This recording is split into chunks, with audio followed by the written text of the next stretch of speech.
incredible stories that have come out of Israel. It was said over by Yitzhak Horowitz, a well-known journalist, who just a few days ago attached himself to a battalion of soldiers in Gaza. Early one morning, they davened shachars together. They even had a Sefer Torah, and one of the officers asked if he can get an aliyah, if he could get called up to the Torah, so he could recite the Goyma blessing, the blessing where one gives gratitude to Hashem for saving their life.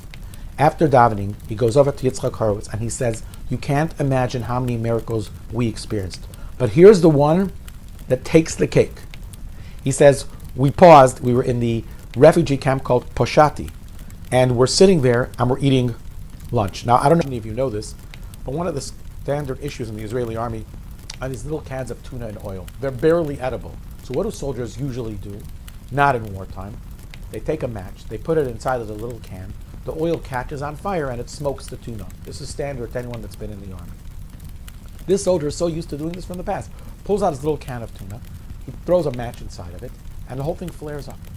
One of the fellows next to him says to him, "Are you out of your mind? There's live ammunition here. You can't light fires." And he panics. And he takes the can of tuna and he throws it as far as he could. Tuna goes, I don't know, a few hundred feet. And it lands, and all of a sudden, there's a tremendous explosion.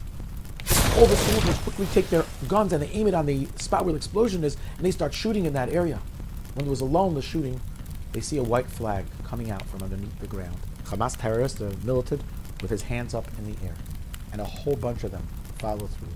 Turns out the soldiers' can of tuna that was on fire landed inside of the opening of a tunnel where terrorists, Arab Hamas terrorists, were waiting to come out and shoot this battalion and kill them. It lands in there. They have live ammunition. The ammunition explodes. The Hamas terrorists in the tunnel assume that the Israelis are coming down. They didn't want to be killed. They come out with their hands in the air. Once again, HaKadosh Baruch Hu came through and saved them in the most miraculous and remarkable way. Unbelievable Hashgacha Pratis. Unbelievable expression of the hand of Hashem.